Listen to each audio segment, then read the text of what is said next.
Welcome back to Data Center Battlegrounds. Today we're going to be talking about the tale of two economies, which we find ourselves currently in right now. So we live in strange economic times, right? So the Iran conflict has caused the oil market to go ballistic. Everything AI and data center related seems to increase like over time in the stock market, and then everything else appears to go down with, for example, consumer confidence, jobs, like take your pick. And so like I spoke about this with a friend of mine like the other day, and he inspired me to do this quick little YouTube video where you explain the concept of what the tale of two economies is. So what you have to realize is that if you're not in the AI and data center industry like in the US, you're going to experience like less, let's say, hype or economic interest in your industry unless like you're relevant around like healthcare or manufacturing, all of which are still important to the US. So we find ourselves in this strange time where the S&P 500 seems to experience, historic ups and historic downs the next day. I was reading last week that we lost like one and a half, it can't be trillion.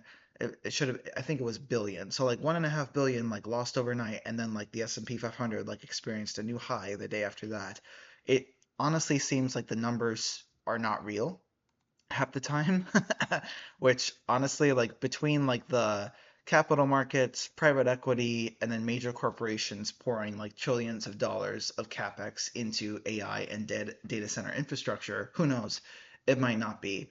But the thing is that it always is the case where we are seeing a lot of layoffs, like as of recently in the tech industry, predominantly at this point, where they are using this excuse of like, okay, we have generative AI, we can automate a lot of like entry level jobs potentially out of the like building, and then that's less human capital, which means more investor profits at the end of the day, which elevates like portfolios.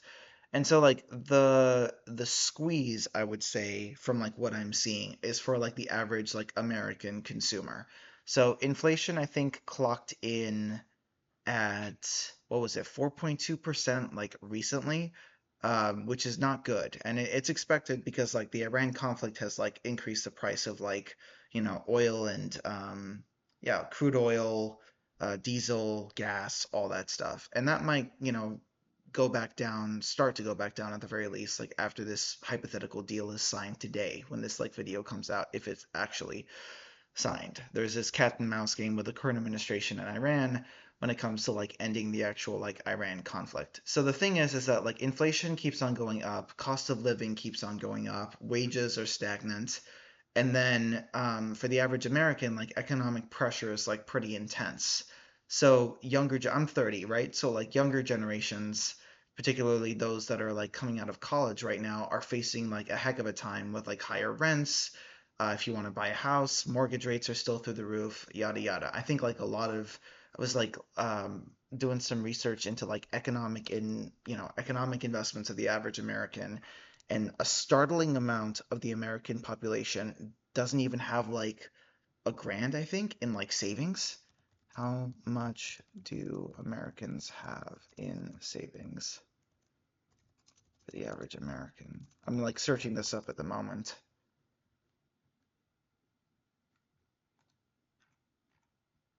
Oh my God, wow. So only about 46% of US adults have enough savings to cover 3 months of living expenses. Yeah, I'm not surprised, to be honest. Like this is the times that we find ourselves living in. And so like I want to say like the disconnect is like when you honestly see something like this where you have like record high profits for data centers and AI, right? Like with tech companies and data center stocks, and then everything else like seems to just be going down the drain, including like the labor market.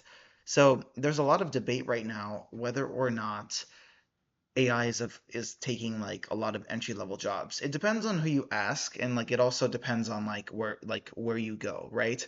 So I was at an event, I want to say like this past Wednesday, where I'm graduating from school with a second master's. Don't ask me why. It just happened. It just happened. And there were a lot of students out there that were like, voicing their concerns about AI taking away entry level jobs and how they differentiate themselves in a market where AI appears to be like doing their jobs, like quite literally. So I was like listening to all these students like not complain but voice their concerns. Like for example, someone was a lawyer or like wanting to be a lawyer, and they were concerned that in like 2 to 3 years lawyers would not even be around anymore because like AI could theoretically like do their job.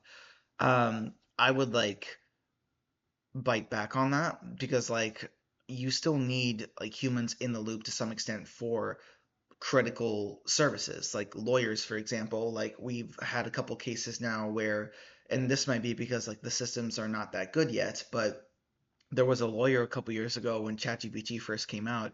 He used ChatGPT in his law briefing and it made up a bunch of different sources and he got embarrassed by the judge in front of the entire courtroom.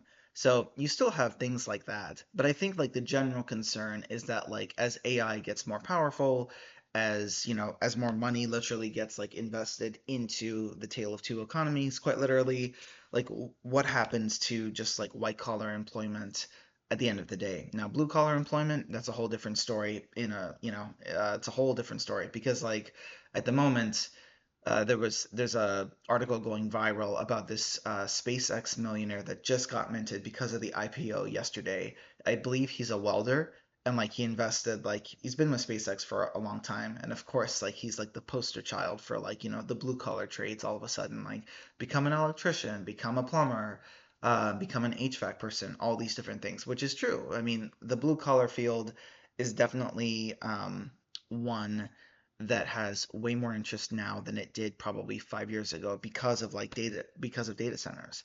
I was also kind of looking into construction companies that were building data centers and looking at their stock histories, and they're just experiencing all booms at the moment.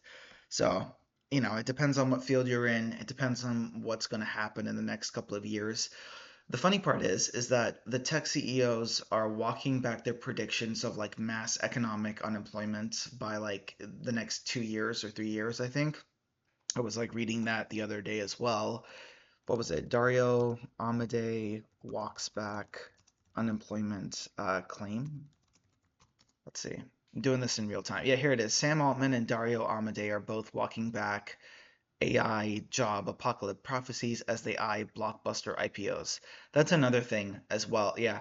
So OpenAI Sam Altman said that he was pretty wrong about AI's economic impact, a reversal from the June 2025 warnings that entry-level roles were at serious risk. So again, like I think it depends like what the ROI of, AI actually turns out to be.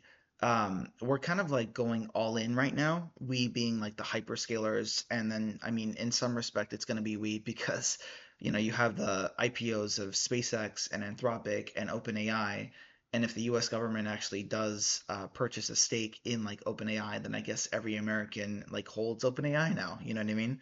So it depends on like what the ROI for the technology is in a couple of years. There is like a lot of debate, I think, in corporate America, like as to like what the value of AI actually is, and like whether or not it's worth getting enterprise level plans, which cost thousands and thousands of dollars in licensing fees. I don't know. I mean, at the same time, you have companies that are laying off thousands of workers, right?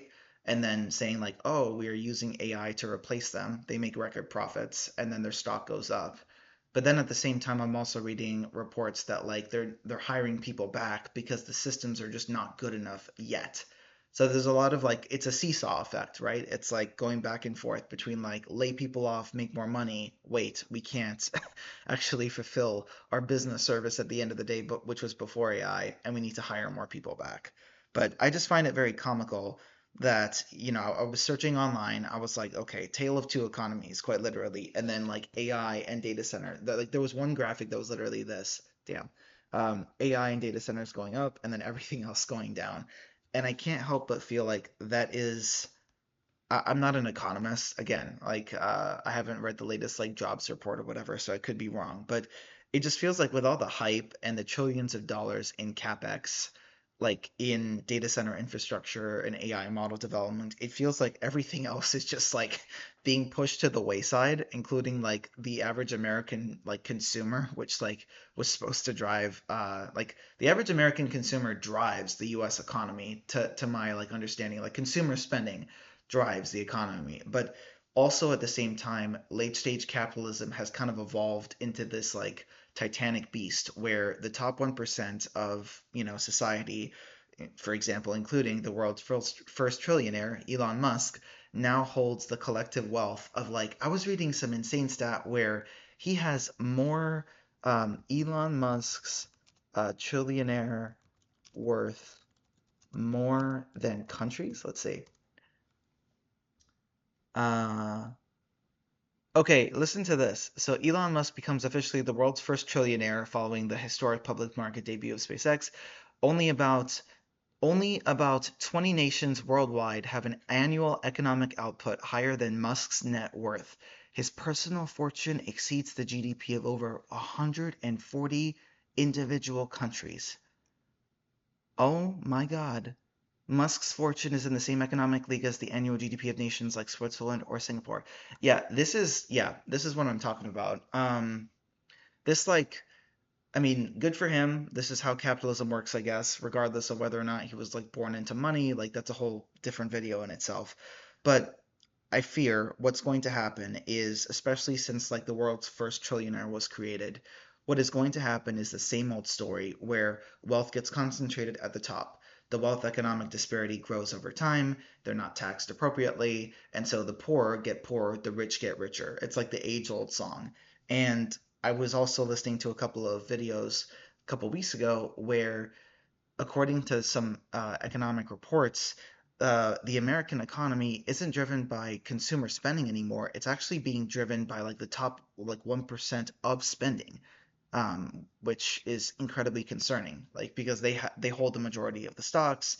There's a centralization of assets, like all this stuff. So again, it seems to be this like tale of two economies where with AI and data centers, especially with Musk entering the fray, and like I bet you if I had to make a prediction with the IPOs for Anthropic and OpenAI, they're also going to become, billionaires, trillionaires, whatever. So the top 1%, I mean, you have Jeff Bezos also. Jeff Bezos, Elon Musk, what's the guy from Facebook?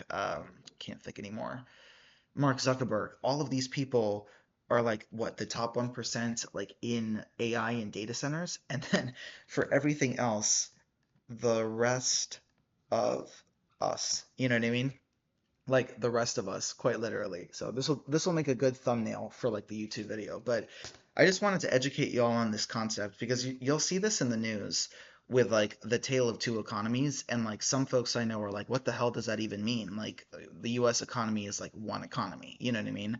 But we're fast evolving in this like space where it's like anything AI, anything related to AI and data centers. So semiconductors, AI, data centers, energy, oil, of course, all those stocks are just going to go up over time unless the bubble like crashes radically. We'll see. And then everything else is going to go down. I laugh in a very morbid way. But anyway, hopefully y'all like this quick little video. I have my thumbnail. It's going to be like literally this. And then see you on another episode of Data Center Battlegrounds.